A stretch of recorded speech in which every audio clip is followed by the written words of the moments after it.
मसीह खुदावन में आज के सुबह आप सब पर सलामती हो। मैं पास्टर सुहेल जॉन एक बार फिर मॉर्निंग डिवोशन के साथ आप सबकी खिदमत में हाजिर हूँ। और आज के सुबह मरकज की अंजील उसका 10वां बाब और उसकी 46वीं आयत से लेकर 50वीं आयत तक हम खुदा के कलाम को देखेंगे।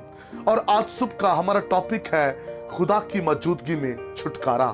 खुदा के लोगों, हर वो शख्स जो जकड़ा हुआ है मुश्किलों में, मुसीबतों में, बदरूहों में, गुर्बत में, दीगर चीजों के अंदर जो गिरफ्तार है, वो छुटकारा चाहता है। लेकिन छुटकारा हम कैसे पा सकते हैं? आज सुबह हम सीखेंगे रहाई, मखलसी कैसे मिल सकती है। यहां एक फकीर है जो अंधा है, जो भीख मांगने वाला है। कोई नहीं जो इसे शिफा दे सके, कोई नहीं जो इसको अंधेपन से, इस गरीबी से रहाई दिला सके।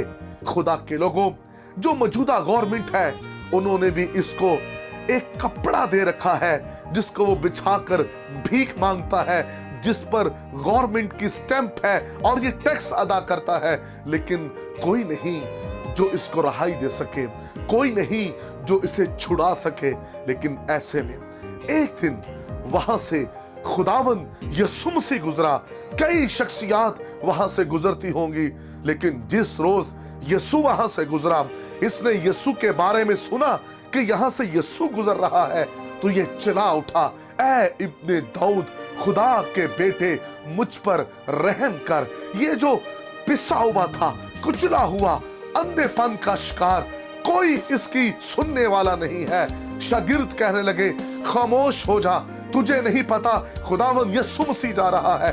वो भीड़ उसे खामोश करना चाहती है, लेकिन याद रखिए उसने अपनी आवाज यीशु तक पहुंचाई। वो चलाया क्योंकि वहां यीशु की मौजूदगी थी, यीशु की हजूरी थी। वो वहां से गुजर रहा था, वो उसकी मौजूदगी में चलाया क्योंकि उसकी मौजूदगी ही उसे रहाई दिला सकती थी। यीशु ने कहा, उसे मेरे पास बुलाओ। खुदावन यीशु मसीह ने उसको उसके अंधेपन से रहाई बख्शी। खुदावन यीशु मसीह ने उसके प्रोफेशन को भी चेंज कर दिया। वो कपड़ा फेंक कर यीशु मसीह की तरफ दौड़ा, क्योंकि जहां यीशु है वहां रहाई है, वहां मखलसी है, वहां मुआवजा है, वहां शिफा है, वहां फतह है। खुदावन यीशु मसीह के बगैर रहाई नहीं। आज दुनिया रहाई चाहती है, छुटकारा चाहती है। पीर फकीर उन्हें रहाई नहीं दे सकते, दुनिया के माबूद उन्हें छुटकारा नहीं दे सकते। एक ही है जो फतहमंद है, एक ही है जो शिफा का मंबा है, और वो खुदावन यीशु अल मसीह है जो शिफा देता है, जो रहाई देता है। आज कई पिस रहे हैं, दुखों की चक्की के अंदर वो पिस रहे हैं, गुर्बत के अंदर पिस रहे हैं, बीमारियों के अंदर पिस रहे हैं। कई तरह के तूफानों ने जिंदगियों को घेर रखा है।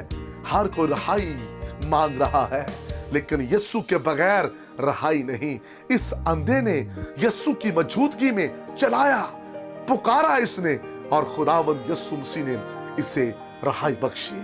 खुदा के लोगों, आज सुबह अगर आप ये चाहते हैं खुदावंद आपको गुर्बत से, खुदा आपको गुनाह से, खुदा आपको बीमारी से रहाई बख्शे, तो उसके लिए आपको चलाने की जरूरत है, उसे पुकारने की जरूरत है। यकीन जानिए, जब वो मौजूद होता है, बंधन टूट जाते हैं, बेड़ियां खुल जाती हैं, जिंदगियां रहाई पाती हैं, अंधी आंखें खुल जाती हैं, लंगड़े चलना शुरू हो जाते हैं, मुर्दे कब्रों से बाहर निकल आते हैं। उसकी मौजूदगी के अंदर शिफा है, रहाई है, छुटकारा है। दुनिया की मौजूदगी में रहाई नहीं है, गैर मबूदों की मौजूदगी में रहाई नहीं है। खुदावंद यीशु की मौजूदगी में छुटकारा है, क्योंकि वही बचाने की कुदरत रखता है, क्योंकि वो गालिब आया है। खुदा के लोगों, अगर आज सुबह ये आप चाहते हैं कि आपका घर बचाया जाए, आपका घर बहाल हो जाए, रहाई मिल जाए आपको, तो आइए आज सुबह खुदावंद यीशु मसीह को पुकारिए, क्योंकि उसकी मौजूदगी में आपकी फतह है। खुदा इस कलाम की वसीला से आपको बरकत दे। मेहरबान बुजुर्ग आसमानी बाप, जितने भी आज सुबह कलाम सुन रहे हैं, ये आपके कलाम के कुदरत के बायस रहाई पाए और सारा जलाल आपको मिले। यीशु नाम।